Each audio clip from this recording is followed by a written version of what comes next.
എല്ലാ വിദ്യാർത്ഥികൾക്കും പുതിയൊരു വീഡിയോയിലേക്ക് സ്വാഗതം. ഈ വർഷത്തെ SSLC പരീക്ഷ നടന്നുകൊണ്ടിരിക്കുകയാണ്. അപ്പോൾ വിദ്യാർത്ഥികൾക്ക് ഇന്ന് ഉണ്ടായിരുന്ന പരീക്ഷ ഒന്നാം ഭാഷയുടെ പാർട്ട് 2 ആണ്. അപ്പോൾ പല വിദ്യാർത്ഥികൾക്കും മലയാളം സെക്കൻഡ്, അതുപോലെ തമിഴ്, കന്നഡ, അതുപോലെ തന്നെ സ്പെഷ്യൽ ഇംഗ്ലീഷ്, അതുപോലെ ഫിഷറീസ് സയൻസ്, അതുപോലെ അറബിക് ഓറിയൻ്റൽ രണ്ടാം പേപ്പർ, അതുപോലെ സംസ്കൃതം ഓറിയൻ്റൽ രണ്ടാം പേപ്പർ എന്നിവയിൽ ഏതെങ്കിലും ഒന്നായിരിക്കും ഇന്നത്തെ പരീക്ഷയായിട്ട് ഉണ്ടാവുക. കൂടുതൽ വിദ്യാർത്ഥികൾക്ക് മലയാളം സെക്കൻഡ് ആയിരിക്കും ഉണ്ടാവുക. അപ്പോൾ വിദ്യാർത്ഥികൾക്ക് ഇന്നത്തെ വിഷയം എങ്ങനെയാണ്, അതായത് ഈസി ആയിട്ടാണോ ഉണ്ടായിരുന്നത്, അതുപോലെ നിങ്ങൾ പ്രതീക്ഷിച്ച എസ്സേകളൊക്കെ വന്നിട്ടുണ്ടോ, അതുപോലെ തന്നെ നിങ്ങൾക്ക് എങ്ങനെയാണ് ആ ഒരു എസ്സേ ഒക്കെ എഴുതാനായിട്ട് സാധിച്ചിട്ടുണ്ടോ എന്നുള്ള കാര്യം നിങ്ങൾ താഴെ കമൻ്റായിട്ട് രേഖപ്പെടുത്തുക. അതുപോലെ തന്നെ വിദ്യാർത്ഥികൾക്ക് നിങ്ങൾക്ക് ഈ ഒരു സബ്ജക്റ്റിന് എത്ര മാർക്ക് കിട്ടുമെന്നുള്ളത് ആലോചിച്ചൊന്നും നിങ്ങൾ ടെൻഷനൊന്നും അടിക്കേണ്ടതില്ല. കാരണം ഓൾറെഡി ആ ഒരു പരീക്ഷ കഴിഞ്ഞിട്ടുണ്ട്. അപ്പോൾ ഇനി നിങ്ങൾക്ക് അടുത്ത പരീക്ഷ എന്ന് പറയുന്നത് വെള്ളിയാഴ്ചയാണ്. അപ്പോൾ വെള്ളിയാഴ്ച രാവിലെ 9:30 മുതൽ 11:15 വരെ ഊർജ്ജ തന്ത്രമാണ്. അപ്പോൾ അതായത് ഫിസിക്സ് ആണ്. അപ്പോൾ നിങ്ങൾക്ക് ഈ ഒരു അതായത് ഊർജ്ജതന്ത്രം നന്നായിട്ട് പഠിച്ചു കഴിഞ്ഞാൽ നിങ്ങൾക്ക് A+ വരെ നേടാനായിട്ട് സാധിക്കും. അത് മിനിമം ഒരു A ഗ്രേഡെങ്കിലും നിങ്ങൾക്ക് ശ്രമിച്ചു കഴിഞ്ഞാൽ നേടാൻ സാധിക്കുന്ന ഒരു വിഷയമാണ് ഊർജ്ജതന്ത്രം എന്ന് പറയുന്നത്. നിങ്ങൾക്ക് +1-ന് ഈ ഒരു സയൻസ് ഗ്രൂപ്പാണ് എടുക്കാൻ താല്പര്യമുള്ളത്, അതായത് ബയോളജി, സയൻസ് പോലുള്ളവയാണ് എടുക്കാൻ താല്പര്യമുള്ളത് എങ്കിൽ, അല്ലെങ്കിൽ ബയോമാക്സ് എന്നാണ് പല വിദ്യാർത്ഥികളും പറയുന്നത് ഈ ഒരു സയൻസ് ഗ്രൂപ്പിന്, അതായത് ബയോളജി സയൻസ് ഗ്രൂപ്പിന് ബയോമാക്സ് എന്നാണ് പറയുന്നത്. അപ്പോൾ ആ ഒരു വിഷയം നിങ്ങൾക്ക് +1-ന് എടുക്കണമെന്നുണ്ടെങ്കിൽ നിങ്ങൾക്ക് ഈ ഒരു ഊർജ്ജതന്ത്രം, അതുപോലെ രസതന്ത്രം, ജീവശാസ്ത്രം എന്നിവയ്ക്ക് നിങ്ങൾക്ക്, അതുപോലെ ഗണിതശാസ്ത്രം എന്നിവയ്ക്ക് നല്ലൊരു മാർക്ക് വേണം. പ്രധാനമായിട്ടും ഈ ഒരു ഊർജ്ജതന്ത്രം, രസതന്ത്രം, ജീവശാസ്ത്രം എന്നീ 3 സബ്ജക്റ്റുകളുടേതാണ് പ്രധാനമായിട്ടും മാർക്ക് +1 അഡ്മിഷൻ ആ ഒരു സയൻസ് ഗ്രൂപ്പ് ലഭിക്കാനായിട്ട് നോക്കുക. അപ്പോൾ അതുകൊണ്ട് തന്നെ വിദ്യാർത്ഥികൾ ഈ ഒരു ഊർജ്ജതന്ത്രത്തിലും അതുപോലെ ഇനി വരുന്ന പരീക്ഷകളിലും നന്നായിട്ട് നല്ല മാർക്ക് വാങ്ങിക്കേണ്ടതുണ്ട്. അതുകൊണ്ട് തന്നെ വിദ്യാർത്ഥികൾ ഇന്ന് മുതൽ ഈ ഒരു ഊർജ്ജതന്ത്രത്തിനായിട്ട് പഠിക്കുക, അതായത് ഈ ഒരു പരീക്ഷയ്ക്കായിട്ട് നല്ല മാർക്ക് വാങ്ങാനായിട്ട് ശ്രമിച്ച് പഠിക്കുക. അപ്പോൾ അങ്ങനെയെങ്കിൽ നിങ്ങൾക്ക് സാധിക്കുന്നതാണ്. അതായത് ഈ ഒരു ഫിസിക്സിന് നിങ്ങൾക്ക് നല്ല മാർക്ക് വാങ്ങിക്കാനായിട്ട് സാധിക്കും നിങ്ങൾ ശ്രമിച്ചു കഴിഞ്ഞാൽ. കാരണം ഈ ഒരു 10ാം ക്ലാസ്സിലെ ഈ ഒരു ഊർജ്ജതന്ത്രം വിഷയമൊക്കെ നന്നായിട്ട്, അതായത് നിങ്ങൾക്ക് ഈ ഒരു പരീക്ഷയ്ക്ക് വേണ്ടിയിട്ട് നന്നായി പഠിച്ചു കഴിഞ്ഞാലും നിങ്ങൾക്കൊരു മാക്സിമം ഒരു B+ അല്ലെങ്കിൽ ഒരു A ഗ്രേഡെങ്കിലും മിനിമം നേടാനായിട്ട് സാധിക്കും.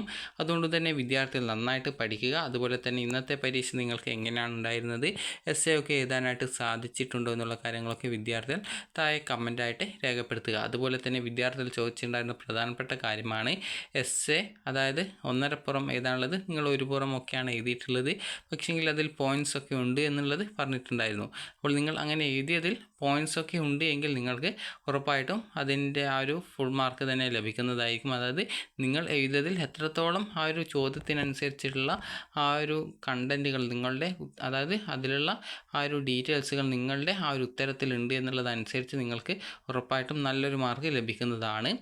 കാരണം പല വിദ്യാർത്ഥികളും പറയുന്ന കാര്യമാണ് 1.5 പുറം ഒക്കെ എഴുതാനായിട്ട് പറഞ്ഞിട്ടുണ്ടായിരുന്നു, പക്ഷെങ്കിൽ അത്ര എഴുതാനായിട്ട് സാധിച്ചിട്ടില്ല എന്നുള്ളത്.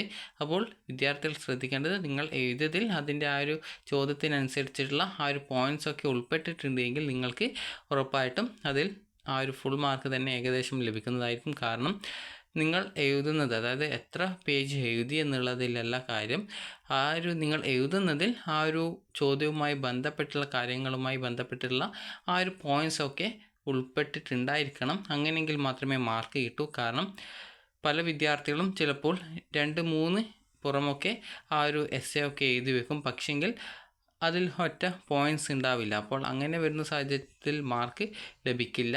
അതേസമയം നിങ്ങൾ കുറച്ചാണ് എഴുതിയത്, അല്ലെങ്കിൽ നിങ്ങൾ ഇതേ രീതിയിൽ തന്നെ 1.5 പുറമൊക്കെ എഴുതിയിട്ടുണ്ട്, അതിൽ കണ്ടൻറ്റുമുണ്ട്, അതായത് ആ ഒരു ചോദ്യത്തിന് വേണ്ട ആ ഒരു കണ്ടൻറ്റ്സൊക്കെ നിങ്ങളുടെ ആ ഒരു എസ്സേയിൽ ഉണ്ട് എങ്കിൽ നിങ്ങൾക്ക് ഉറപ്പായിട്ടും മാർക്ക് ലഭിക്കുന്നതാണ്. അപ്പോൾ അതുകൊണ്ട് തന്നെ വിദ്യാർത്ഥികൾ അതേക്കുറിച്ച് ആലോചിച്ച് ടെൻഷനൊന്നും അടിക്കേണ്ടതില്ല. നിങ്ങൾ അടുത്ത പരീക്ഷയ്ക്ക് പഠിക്കുക, അതായത് ഊർജ്ജതന്ത്രത്തിന് നന്നായിട്ട് പഠിക്കുക. അങ്ങനെയെങ്കിൽ നിങ്ങൾക്ക് മികച്ച മാർക്ക് തന്നെ നേടാൻ സാധിക്കും. ഈ ഒരു സബ്ജക്റ്റുകൾ തൊട്ട് നിങ്ങൾ നന്നായിട്ട് പഠിച്ചു കഴിഞ്ഞാൽ നിങ്ങൾക്ക് +1-ന് നിങ്ങൾ ഇഷ്ടപ്പെട്ട കോഴ്സിലേക്ക് പ്രവേശനം നേടുന്നതിനായിട്ട് സാധിക്കുന്നതാണ്. അപ്പോൾ അതുകൊണ്ട് തന്നെ വിദ്യാർത്ഥികൾ ഊർജ്ജതന്ത്രം നന്നായിട്ട് പഠിക്കുക.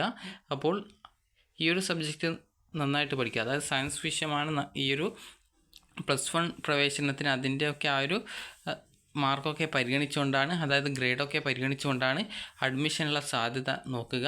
അപ്പോൾ അതുകൊണ്ട് തന്നെ വിദ്യാർത്ഥികൾ ഊർജ്ജതന്ത്രം പോലുള്ള സയൻസ് വിഷയങ്ങൾ നന്നായിട്ട് പഠിച്ച് നല്ല മാർക്ക് വാങ്ങിക്കാനായിട്ട് ശ്രമിക്കുക. അപ്പോൾ വിദ്യാർത്ഥികൾക്ക് ഈ ഒരു വീഡിയോ ഉപകാരപ്രദമായിട്ടുണ്ടെങ്കിൽ ലൈക്ക് ചെയ്യുക. അതുപോലെ തന്നെ വിദ്യാർത്ഥികൾ ചോദിക്കുന്ന പ്രധാനപ്പെട്ട കാര്യമാണ് എല്ലാ വിഷയത്തിൻ്റെയും കാര്യം വരുമ്പോൾ എത്ര മാർക്കാണ് നിങ്ങൾക്ക് ലഭിക്കുക എന്നുള്ളത്. അപ്പോൾ നിങ്ങൾക്ക് എത്ര മാർക്കാണ് ലഭിക്കുക എന്നുള്ളത് നോക്കുക. അതിനുശേഷം അതിനെ ഗ്രേഡിലേക്ക് മാറ്റുന്നതിനായിട്ട്, അതായത് നിങ്ങൾക്ക് ഇന്നത്തെ പരീക്ഷ 40-ലാണ്, 10 മാർക്ക് CE മാർക്ക് ഉണ്ടാവും. ടോട്ടൽ നിങ്ങൾക്ക് 50 മാർക്കിലാണ് വരിക. അപ്പോൾ 50 മാർക്കിൽ നിങ്ങൾക്ക് എത്ര മാർക്ക് കിട്ടും എന്നുള്ളത് നോക്കുക. അതിനെ 2 കൊണ്ട് ഗുണിക്കുക. അപ്പോൾ ഗുണിച്ച ശേഷം, അതായത് CE ഉൾപ്പെടെ, അതായത് ഇപ്പോൾ ഒരു ഉദാഹരണത്തിൽ നിങ്ങൾക്ക് ഏത് ഗ്രേഡാണ് ഈ ഒരു മലയാളത്തിൽ കിട്ടുക എന്നുള്ളത് നോക്കുന്നതിനായിട്ട് നിങ്ങൾ ചെയ്യേണ്ടത് ഇത്ര മാത്രമാണ്. 40 മാർക്കിലാണ് സബ്ജക്റ്റ് ഉള്ളത്, 10 മാർക്ക് CE ആണ്. അപ്പോൾ ഇതാണ് ടോട്ടൽ മാർക്ക് വരുന്നത്, അത് 50 മാർക്കിലാണ് വരിക. അപ്പോൾ നിങ്ങളുടെ മാർക്ക് എങ്ങനെയാണെന്നുള്ളത് നിങ്ങൾ നോക്കുക.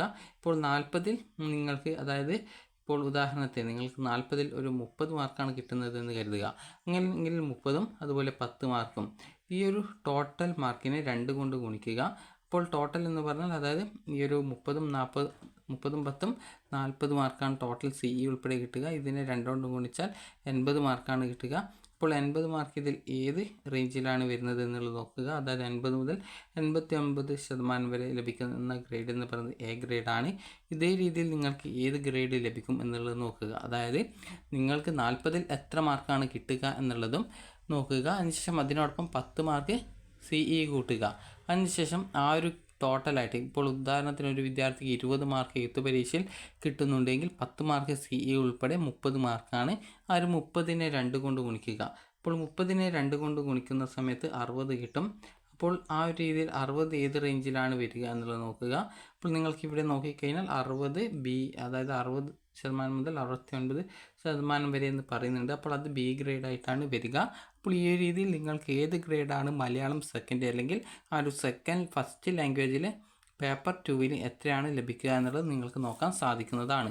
അപ്പോൾ എല്ലാ വിദ്യാർത്ഥികൾക്കും വിജയാശംസകൾ നേരുന്നു. അപ്പോൾ വിദ്യാർത്ഥികൾ ഊർജ്ജതന്ത്രം പരീക്ഷയ്ക്ക് ഇനി നന്നായിട്ട് പഠിക്കുക. നിങ്ങൾ ശ്രമിച്ചാൽ നിങ്ങൾക്ക് ഉറപ്പായിട്ടും ഒരു A ഗ്രേഡെങ്കിലും മിനിമം നിങ്ങൾക്ക് നേടാൻ സാധിക്കുന്നതാണ്.